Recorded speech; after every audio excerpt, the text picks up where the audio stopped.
You're listening to Women's Media Center Live with Robin Morgan.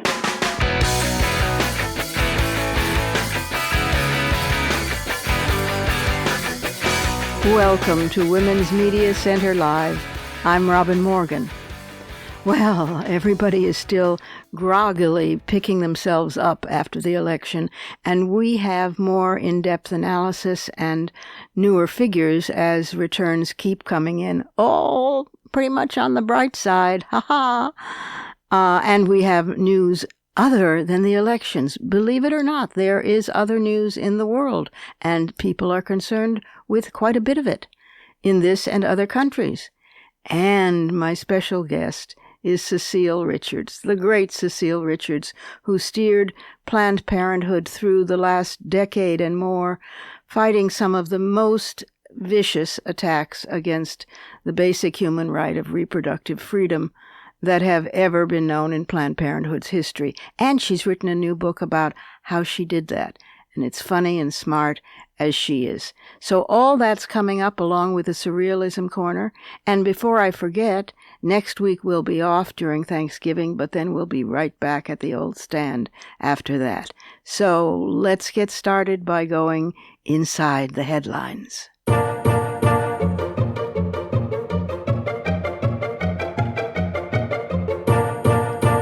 As I write these notes, the progressive victory in the House of Representatives keeps climbing numerically.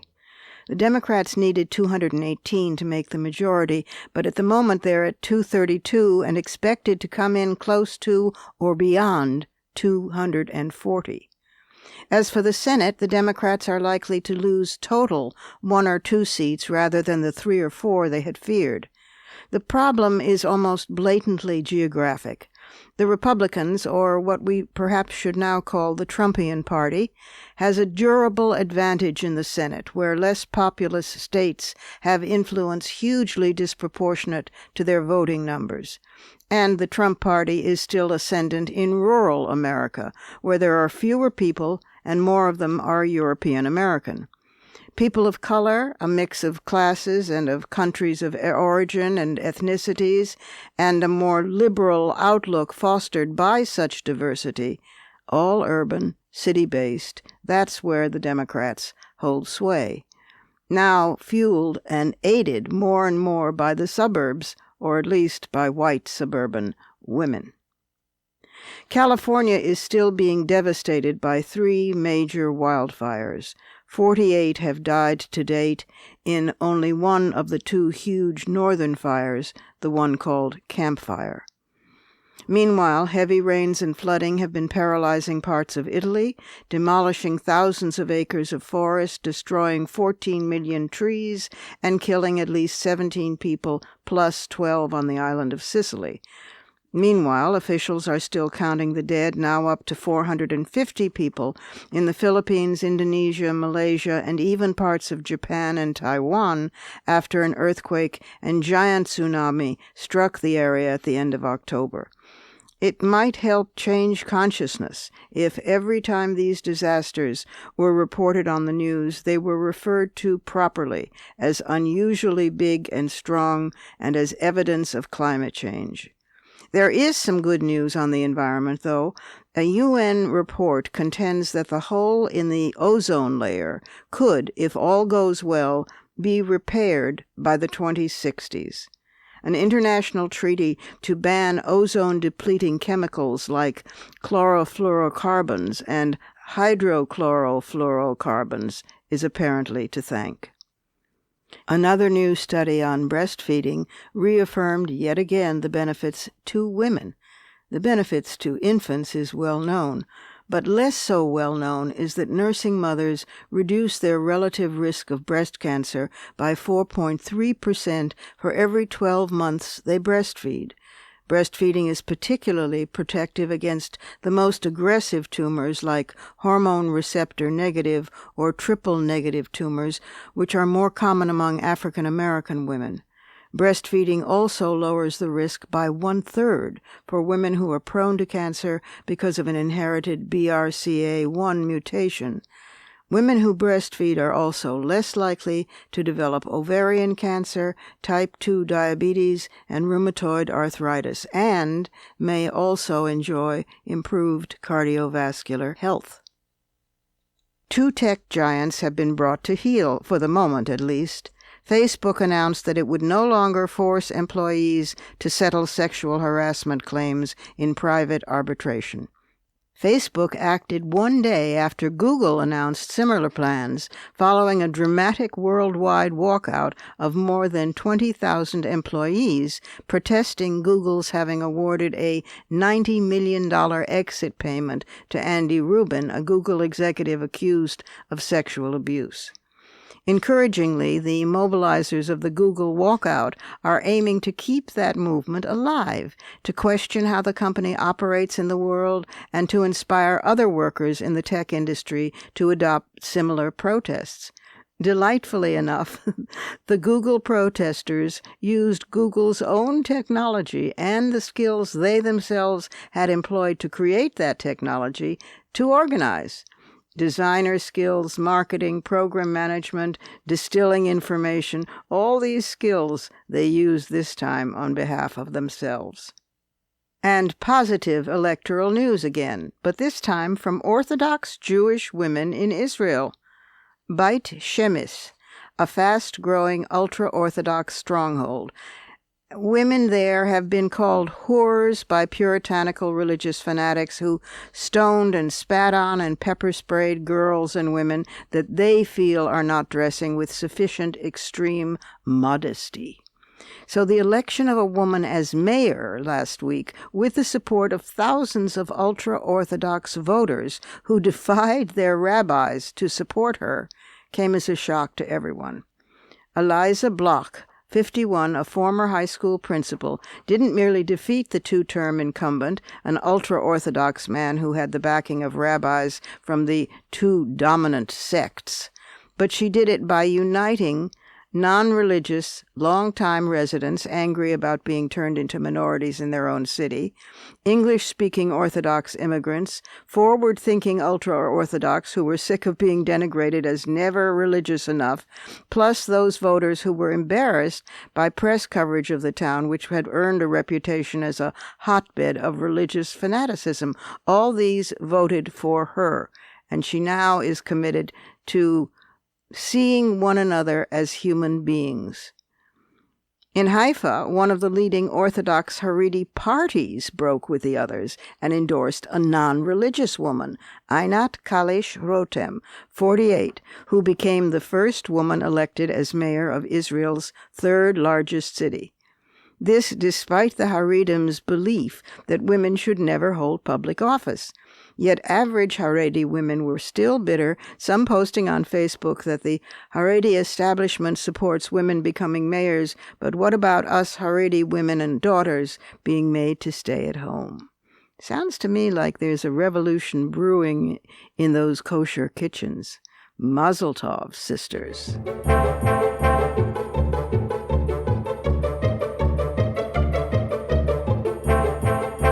It's time for a break. But Cecile Richards is waiting in the wings, so possess thy soul in patience, because the way to her is through the next segment, where the Surrealism Corner awaits us.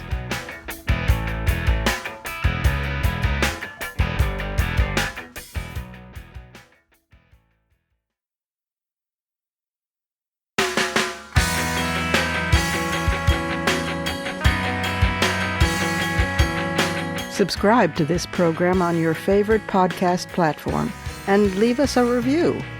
Follow us on Twitter at WMC Live, like our Facebook page at facebook.com/WMC Live, and visit us at WMCLive.com for more information about our show and our guests. You're listening to Women's Media Center Live with Robin Morgan.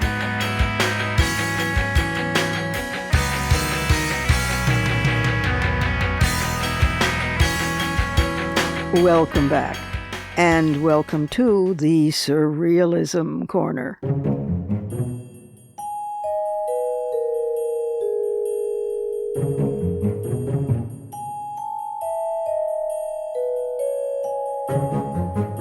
It has come to this.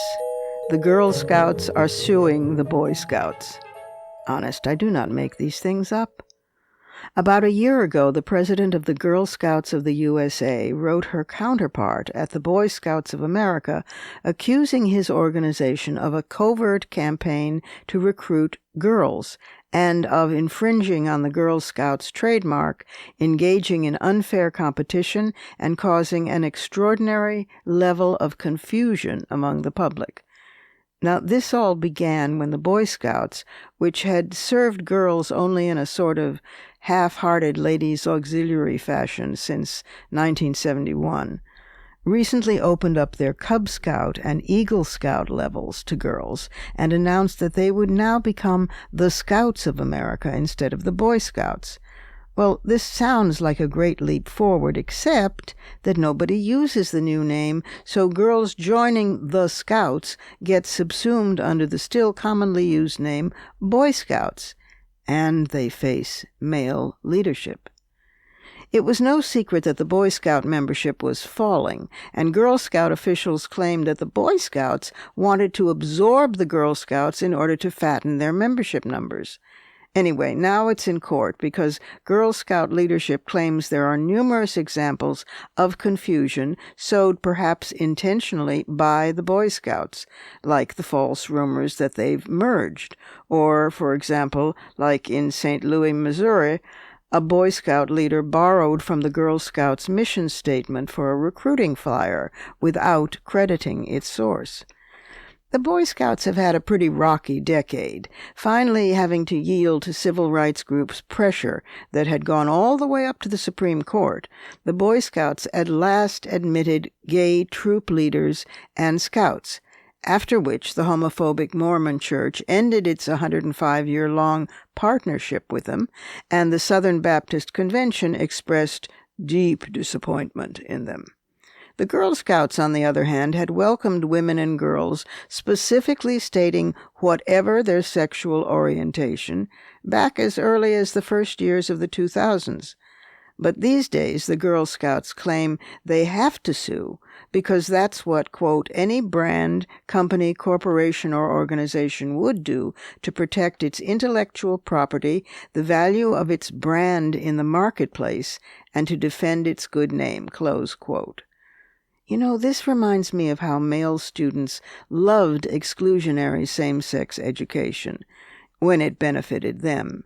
Yet, when data showed that all female classes produced stronger and more focused students there, suddenly the guys insisted that men should be admitted into women's courses.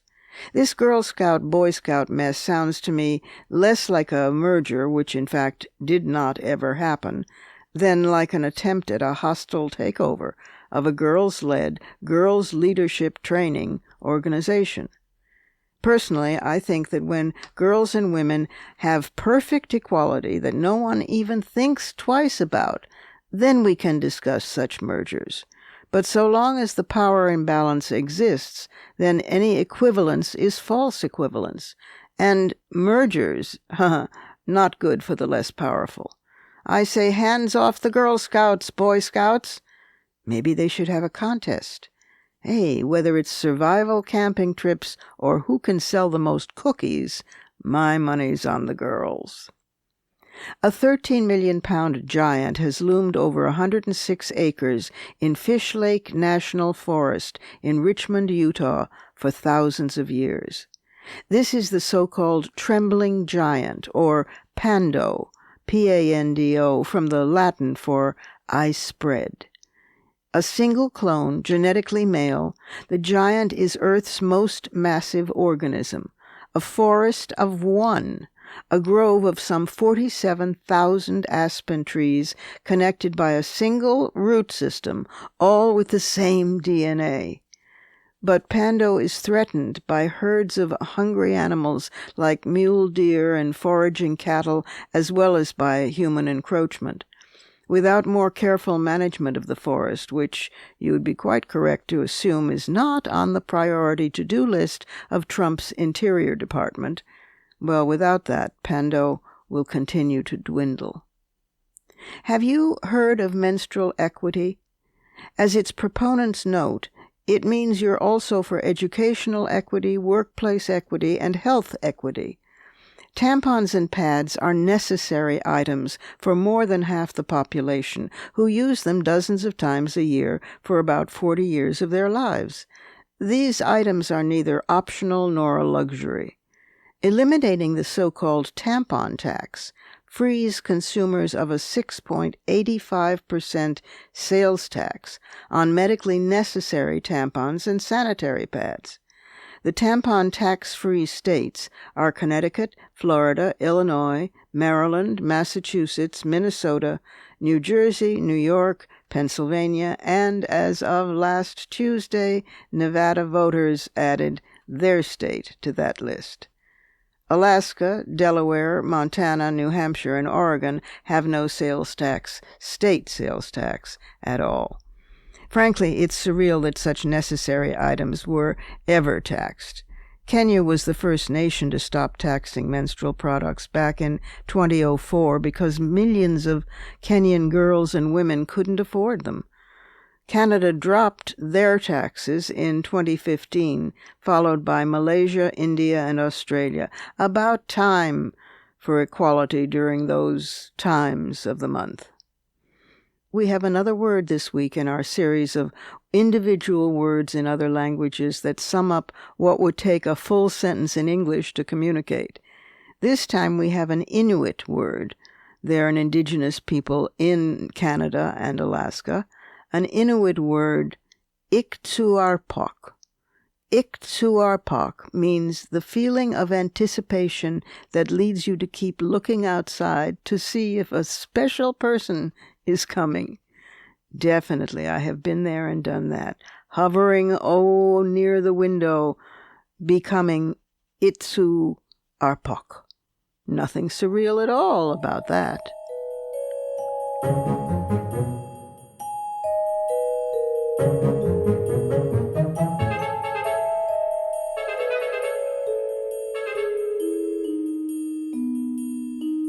Time for another short pause, and then I'll return with my guest this week, the one and only Cecile Richards. She who steered Planned Parenthood through the worst segment of time over the last 12 years of non-relenting attacks on reproductive rights and reproductive freedom, and got it through somehow safe and sound. And she's written a book to tell us, among other things, how she did that. She's also just so much fun and so heartening and good for the soul. Cecile Richards is the chicken soup of the women's movement, and she's coming right up.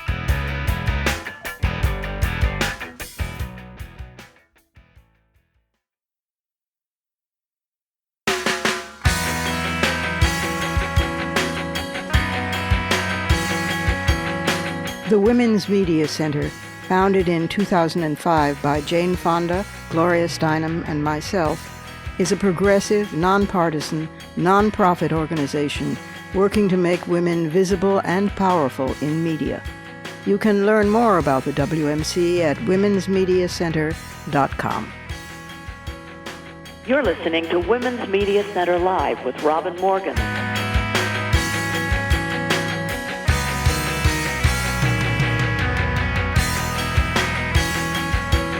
Welcome back again. I don't normally approve of dynasties, as you can imagine, but there are some mother and daughter teams that are pretty amazing.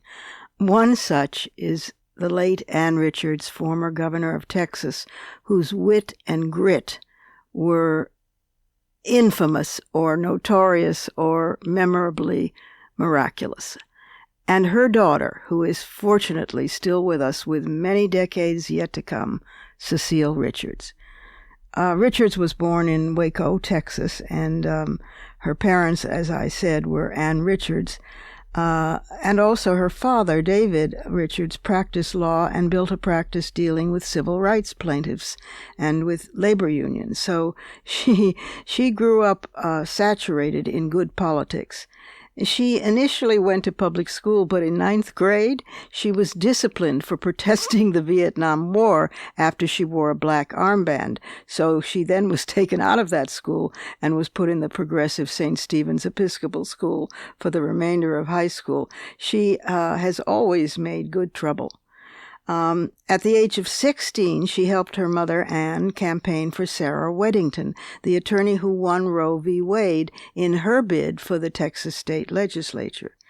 She graduated with a bachelor's degree from Brown University and then immediately became a labor organizer for service workers across several states, running union campaigns for garment workers, nursing home workers, and janitors. And then she moved back to Texas when she was 30 to help her mother, Ann Richards, campaign for governor, which, of course, she won, best governor Texas has ever had. And she is currently on the board of the Ford Foundation, was one of the founders of America Votes, which aims to coordinate and promote progressive issues, and is currently serving as president of that. And she founded and previously served as president of America Votes. That's a coalition of national progressive affiliated organizations. And before that, in 1996, she founded the Texas Freedom Network, a Texas organization formed to counter the Christian right. She also serves on the board of advisors of Let America Vote, an organization that aims to end voter suppression. And of course, she's most known for her 12 years as president of Planned Parenthood. And she stepped down this year and was succeeded by Leanna Wen. But boy, did she make good trouble while she was there. And she's poised now to make more. In fact, Make Trouble is the name of her new book. And it's a doozy, as my mother would have said. Here is, returning to the program, the great Cecile Richards. Cecile, welcome back to the program. It's wonderful to be with you. The book is called Make Trouble: Standing Up, Speaking Out, and Finding the Courage to Lead. And if anybody is worthy of the title and subtitle, it is the author, you, Cecile. Listen, this book, it's dignified, it's important, it's tactically brilliant, it's all those things, but it's also such damned fun to read. I have to say, it is so funny and witty and dry. Just all sorts of moments, like before you go up to testify before the Chaffetz committee, you say, "I tried to meditate. It didn't work." It didn't work. So unlike, of course it didn't. Yeah. I know, but those how to stand up and be a leader always have things that seem so airy and impossible, and they never work for me. But it's just so lovable because it's so honest. Whether it's statements like that or fighting with your kids to get one of them to eat tomatoes, it's a lovely, fun book about making trouble. Congratulations, my dear. Well, thank you. And it was a lot of fun to write, but I think you've underscored to me one of the most important lessons about the world we're living in. And that is that, being a troublemaker or an agitator or someone who stands up for issues that may be unpopular can be a very joyful life. And not only because you sometimes get to make a dent in whatever's going on and maybe move the world forward, but you also meet the most amazing people along the way. And so I hope people take from that my life has been really joyful, even if there's been some hard times, and that I encourage everybody to be a troublemaker if they can. Yes. Oh, that so comes across. I mean, and also even in bad times, you feel less depressed and less bad and less miserable because you're doing something. I mean, it's the combination of, what wasn't it? Pat, oh God, I'm losing my mind on names. Congresswoman, Pat Schroeder. Yes, who said, yes. you can't wring your hands and roll up your sleeves at the same time. That's perfect. Yeah. She has such a great way with words. But, she did. No, it's absolutely true. And I think that's what I'm seeing. Actually, a young friend of mine was just talking about her frustration a couple of weeks ago. And she said, so I just got on a plane and I flew to Iowa and I knocked on doors. And it felt so much better than just watching the television and being frustrated, and just getting out and talking to people, beginning to make a little bit of difference. It can be enormously rewarding. And And look, that's sort of what life is about. So Yes, I think yes. it's a good time to do more than we ever thought we could. But the book is also suffused with that spirit. And it's like, taking a swig of some elixir, and you feel, yes, we could, okay, sleeves up, pencils up, there we go, back into the trenches. It's really wonderful. Okay, I want to ask you all sorts of things because you're wise as well as funny and down to earth. So, I know that you're on the board of advisors of Let America Vote, which is specifically focused on voter suppression, and there was quite a bit of it in the midterms. Yes. Talk a little bit about that and the election in general, and your feeling about the midterms. I mean, well, it's a developing story, as we know. I guess the two things. One, of course, it was an extraordinary election for women as candidates, all these amazing first-time women, even in my home state of Texas, the first two Latinas ever elected to Congress. Yep. So there was an incredibly affirmative spirit. I think women, not just as candidates, but as activists and voters and folks who were doing the hard work. It was also, though, a real stark look at just deep-seated issues we have in this country around race, around sexism, and certainly around protecting the right of all people to vote.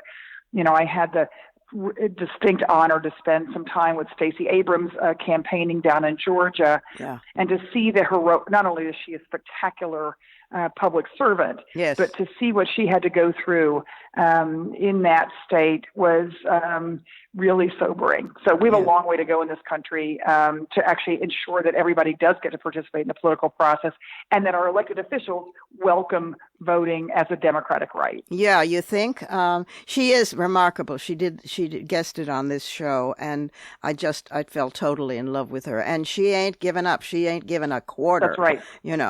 Right. There's no Al Gore, I'll go quietly here. I mean, she's going to fight to the very last stand, and I love her for that. And she's also just so smart and so generous of heart, and so passionate about what she believes in. It's very moving. Talk a little bit, because of course you come out of Texas politics, which is the hardest of all, at least seemingly so to me as a New Yorker.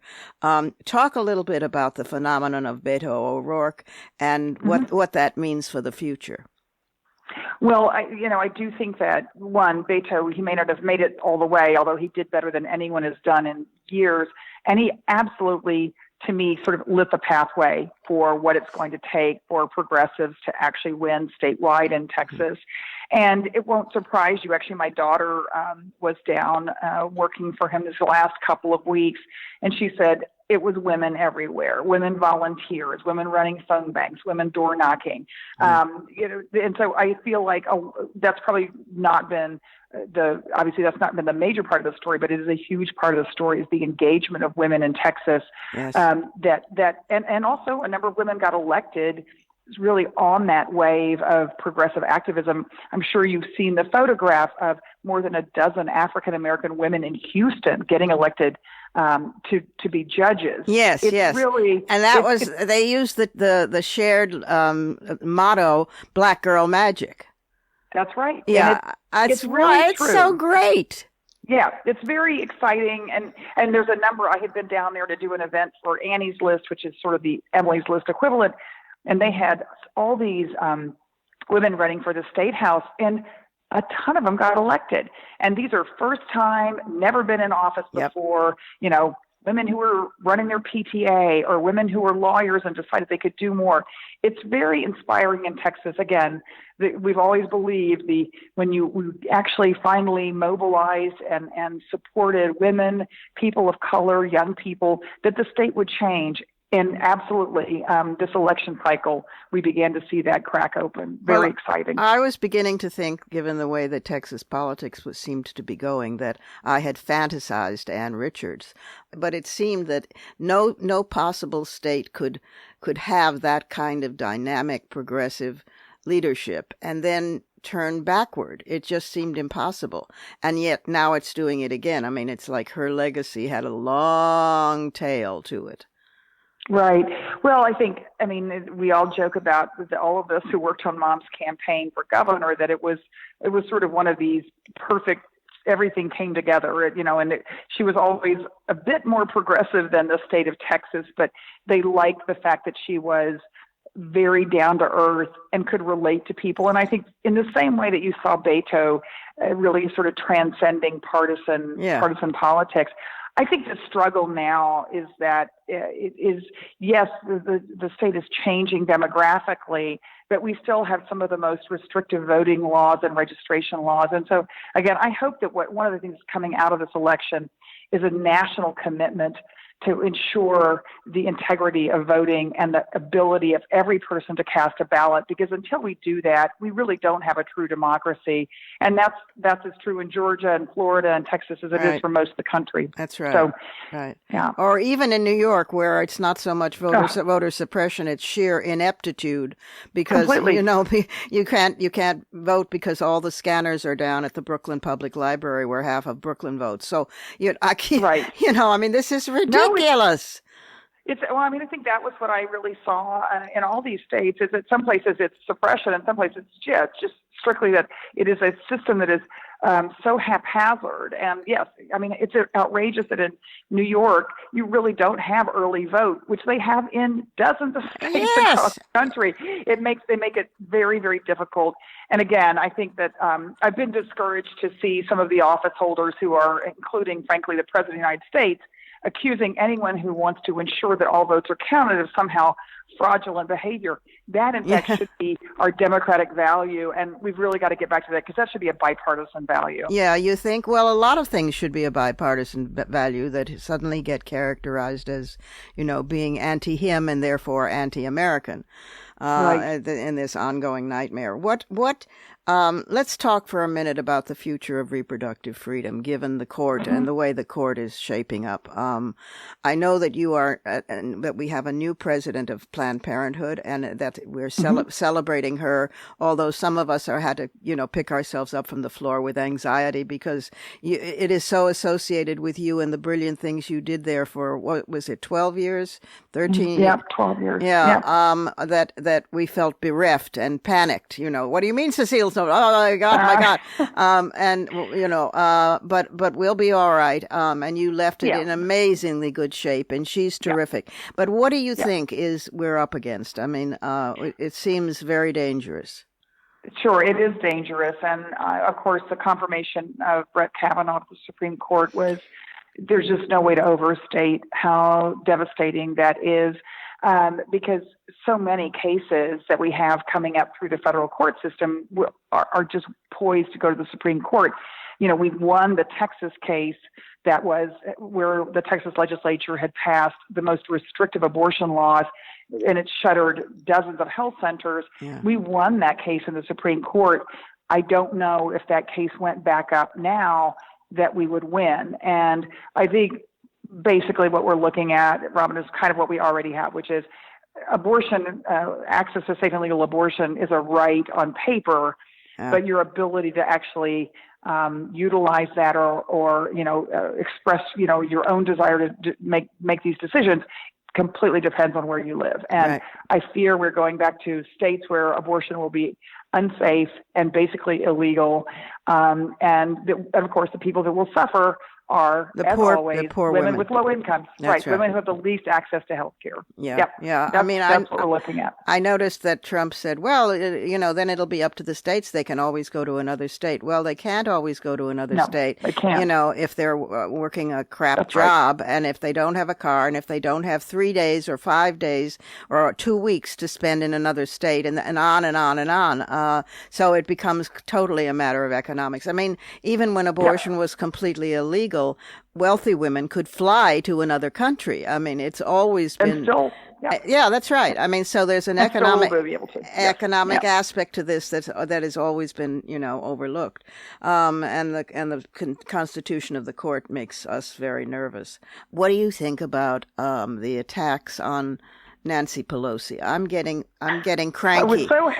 I'm so grateful that you asked that question. I'm getting really cranky in defending her. I'm getting really, because I think she's been amazing. Yeah, she has been amazing. And isn't it kind of interesting, Robin, that there's only 4 elected leaders in Congress to lead their party? And let's see, there's only one of them, and it's different than the other 3, and that is she's a woman. And Nancy, I write about in my book, I actually took a lot of time to try to tell the story because I had the benefit of working for her. I know. On the Hill. And, I will talk to anyone about the fact that if it were not for Nancy Pelosi and some of her women leadership in the House of Representatives, abortion rights would have been lost in the Affordable Care Act. That it was her standing up and really throwing her body in front of the steamroller in many ways. And I think people forget that Nancy is a woman of her convictions, and the reason that Republicans have spent hundreds of millions of dollars attacking her and creating this aura is because she is so tough and powerful. And believe me, when the House of Representatives reconvenes and we need a speaker where we can just get to business immediately, I just so firmly believe that is Nancy. No one is better equipped to fight back than she is. No one. I agree. I agree. I wish folks would kind of think a minute about why the Republicans have been attacking her so mercilessly. It's because she is so effective. That's right. And sure, I understand young leaders, new members want young leadership, and there will be young leadership, and she will even bring it in and train it. But you don't throw your most experienced fighters overboard just when you actually have won the thing that they've been fighting for. Right. And know how to use. I often tell people the story that not many people know. You, I'm sure, know it, but that her mother, there's a very Catholic, sincerely religious family, and her mother didn't speak to her for 6 years when she took her pro-choice first time she took her pro-choice position, and they'd been very close as you and Anne, and so it just about killed her, but she held to her position, and eventually her mother respected it and spoke to her again. That's a personal chit. Yep. No, absolutely. And look, I think she has done so much to bring in new people into the party. She tirelessly, as we know, goes around the country raising money to elect folks in Congress. And I think anyone who look at the win rate for the Democrats this cycle, and that is largely due to Nancy Pelosi's leadership, and of course a lot of women on the ground who out-hustled their opponent, worked harder, and are going to be spectacular in Congress. Yes. There's a wonderful chapter toward the end of your book that's called "The Resistance is Female," and I smiled because I'm tending to call it. Maybe I should have buttons made up. Resistorhood, because because that actually is what that can pertain to men as well. They can take the resistor part, and we can take the sister part, and together we can do the hood.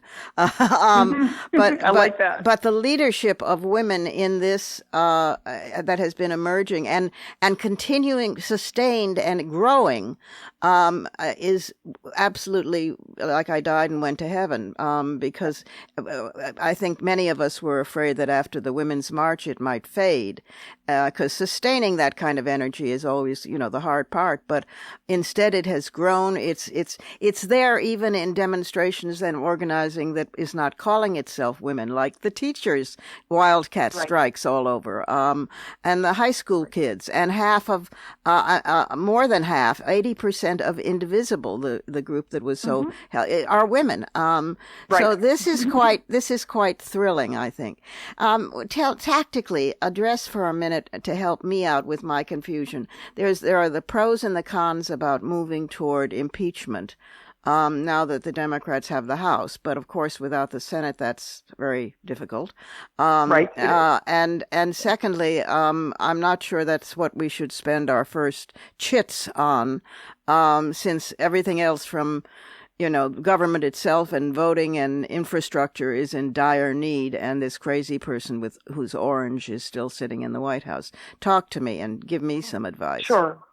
Well, look, I mean, I think it's important that the Democrats won the House because there needs to be a balance in Washington, and there hasn't been, and I think that has led to so many of the excesses of this government. So I'm grateful that we're going to have some balance and, frankly, investigation into things that I think we all believe are unethical at the minimum, if not potentially illegal. And I really think there is strong leadership in the House to do that. Yeah. I think but I've been spending the last 3 months traveling around the country listening to women. What women are concerned about they're just basic fundamental issues that aren't even being discussed in Washington. And that's where I feel like we should turn our attention to. Right. Right now, access to childcare, affordable childcare, this is the second biggest expense for most families right after rent. Women still aren't paid equal on the dollar. And as we know, women of color, even worse. We have a maternal mortality crisis in this country, particularly for Black women. Yep. These are issues that women are raising their hand about and saying, I'm concerned. And I think it's important that for all the resisting, and I've been part of that, and I think it's important. I think it's really an opportunity now for women in particular to say, here's what we're for. Here's what we need and what it would look like if we had a government that really treated us as equals. And if we could get on offense again and really talk about the things that matter, bread and butter issues to people in this country, that's going to do more, I believe, to turn things around. And I just think there is a sense in America that Washington is out of touch, and certainly has been these last 2 years. I think this is an opportunity to re-engage people about issues that matter in their lives. Yes, I couldn't agree more. I have to ask this question because otherwise all my friends will dump on me. I'm sure you're tired of getting asked it. But so when are you going to run for office? I don't know. It just hasn't been, there hasn't been an obvious thing to run for or place to do that. And I'm an organizer at heart. That's why I wrote the book. I take such joy in the success, and particularly right now, of women and women of color. And if I do nothing more than continue to agitate and organize and make trouble in order to get greater equality for women in this country, I'll be happy. So, I don't have any plans right now. I think it's important for women never to say never, right, because you don't know what comes up. But right now, I'm really happy being part of, I think, a movement to really finally fight for true equality for women here and around the globe. That to me is really energizing. Yeah, and you do it brilliantly, and you expose it for the fun that it is and the joy that it is, with all of its misery and hair tearing. I mean, because there's an exposing of a reality in the book that is so lovable. It's like when you form America Votes, which was to build a coalition of national progressive organizations. And there's a line in there, something about so that they'd actually work together for a change, which is very it's like a little dry throwaway, but I burst out into laughter because there's, it's just very honest, and there's such a refreshing, suddenly one can breathe because the tone is so accessible and honest and real. I love you for that if I didn't love you for all sorts of other things. One last really serious, important question, Cecile. I mean, this is of national importance. Of course, international importance. I know that you're a baker, and I am too. And I know that you specialize, we've told me this, in pies. So the other day I baked a blueberry crumble pie, which was not half bad, I must say. It was the first chilly day, and I thought, well, while I'm doing this, and because women invented multitasking, so while I'm doing that, and while I'm writing this, and while I'm on the phone, I think I'll bake a pie. What of all your great pie triumphs is your favorite pie? This is the world's fate. The planet depends on this answer. I know, it depends on it. Well, I mean, of course, I really wouldn't turn my nose up at any pie, but my hands down favorite is a fresh sour cherry lattice pie, and because there's just nothing quite like it. And getting of course they're out of season now, but getting the sour cherries from the farmer's market and pitting them and making a pie, just That's, to me, that's heaven right there. Yes, So, yes, a sour yeah, cherry lattice pie. Oh my God, yeah. I have never made this, but I will be You can do inspired. it. I will be You can do inspired. it. It will be my Cecile Richards pie the next time that I'm flattered. the next time that they're in season. Oh my dear, bless you for this book, Make Trouble, from somebody who knows how. Subtitles: Standing Up, Speaking Out, and Finding the Courage to Lead, from the quintessential person who knows these things and knows these things with heart and with wit. This is a fun book to read, and then you come out also being a political whiz. So it's a win-win. Thank you. Oh, thank you, Cecile, for Thanks so everything much. you do and have done for years. And we'll check back with you again in a few months and hope that there's even more to analyze and celebrate. Let's hope. Terrific. We have to take one last brief pause, and then I'll be back with some fighting words.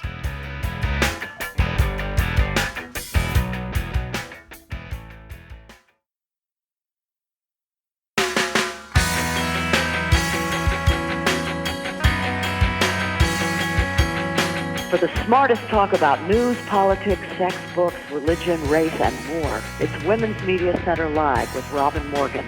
Audacious, witty, provocative, informative, and fun. It's Women's Media Center Live with Robin Morgan. Talk radio with a brain. And we're back again with some fighting words.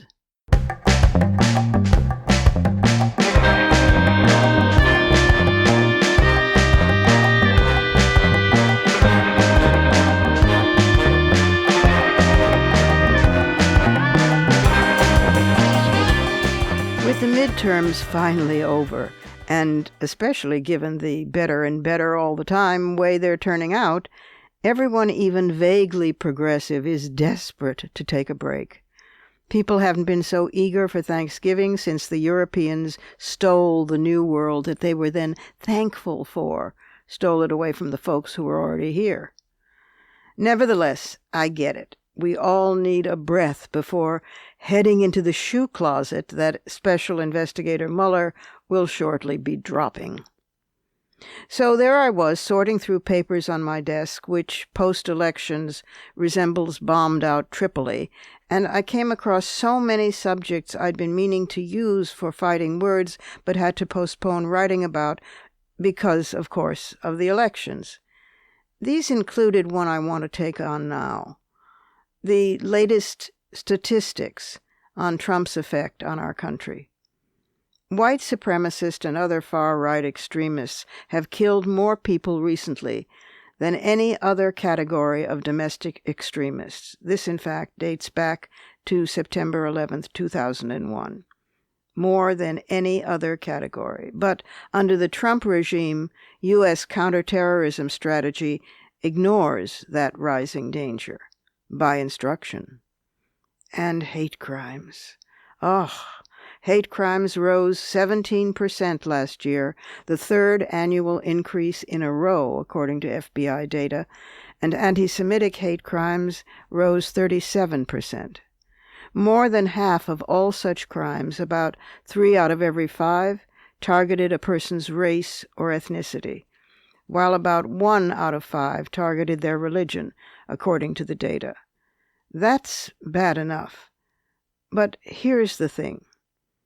Crimes against women, at home, at work, at large, and online, are mostly crimes of sexualized violence, sexual assaults and rape, sexual harassment and threats, stalking, battery, etc. But these are not considered hate crimes. Yet most, if not all, have a strong element, or even the sole element, of misogyny or woman-hating at their root. For instance, on November 3rd, a 40-year-old white man posed as a customer at a yoga studio in Tallahassee, Florida, before he shot 2 women to death, injured 5 others, then killed himself. He had a history of harassing women and groping women, and in online videos he spewed misogynistic vitriol, railing against all the women who had turned him down. Not a hate crime? It was not referred to as such in any press coverage. In the recent mass shooting in Thousand Oaks, California, that left 12 people dead, the first assumption was that the shooter suffered from PTSD after his tours in Afghanistan in combat. But then people came forward who knew the gunman from his high school days, and they noted his lifelong history of aggression to and violence against women. In fact, violence against women has become a constant, consistent red flag in the backgrounds of mass shooters. Why don't we notice that more?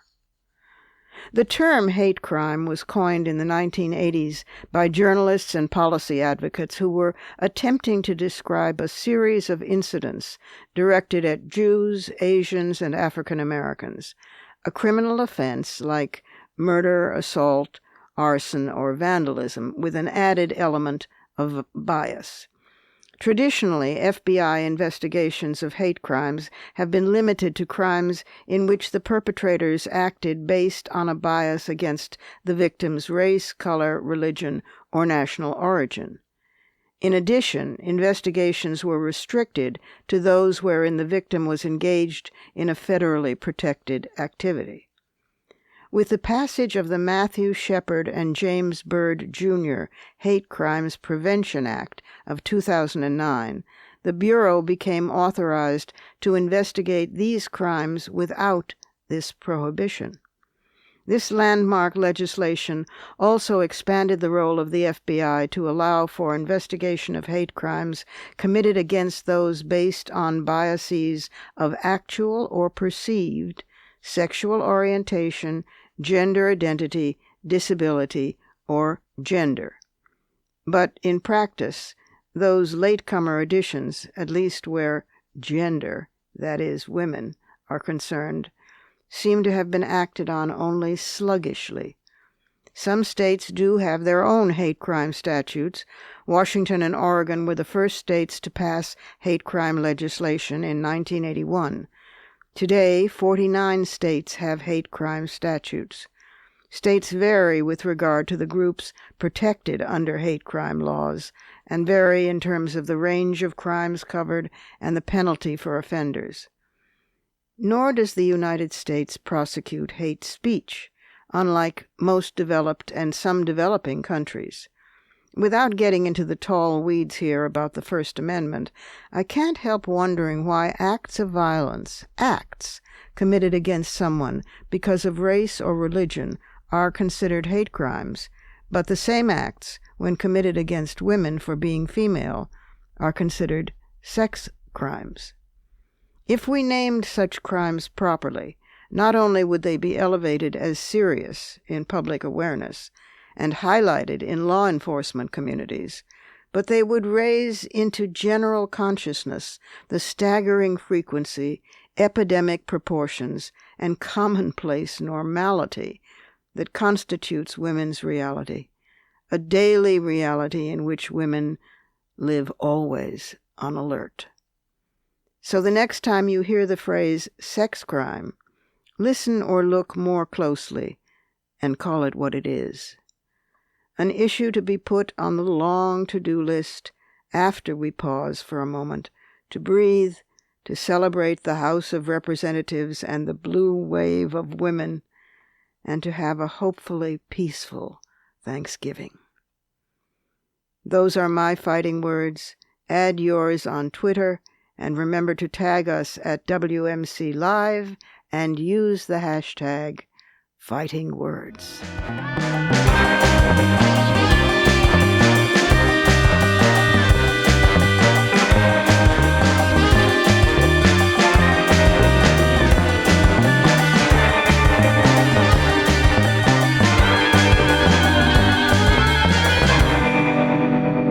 And that's our show for today. You can follow me on Twitter at @TheRobinMorgan and on Facebook at facebook.com/TheRobinMorgan. Check out my blog at robinmorgan.net and find my latest book, Dark Matter, wherever books are sold. Opinions expressed on this program do not necessarily represent the Women's Media Center. Here's the family for our show. Executive producer as well as founding and sustaining sponsor, Regina K. Scully. WMC president and co-executive producer of this program, Julie Burton. I'm Robin Morgan, your producer and host. Thank you for being with us. Join us again next time on Women's Media Center Live.